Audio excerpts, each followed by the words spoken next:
এবার আপনার গল্প বলেন। আমার আবার কিসের গল্প? আমার কোনো গল্প নেই। তাহলে বয়ফ্রেন্ড নিয়ে বানিয়ে বানিয়ে গল্প কেন বলেন?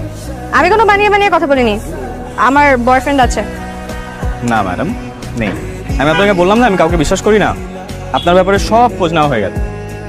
এত মিথ্যা কথা কেন বলেন আপনি? যে মেয়ে মিডল ক্লাসে জন্ম হয়েছে, পরিবারে গার্জিয়ান বলতে মা ছাড়া কেউ নেই, তার প্রতি সমাজের দৃষ্টিভঙ্গি একটু আলাদাই হয়। সবাই সুযোগ নেওয়ার চেষ্টা করে, তাই একটা দুটা মিথ্যে কথা বলতেই হয়।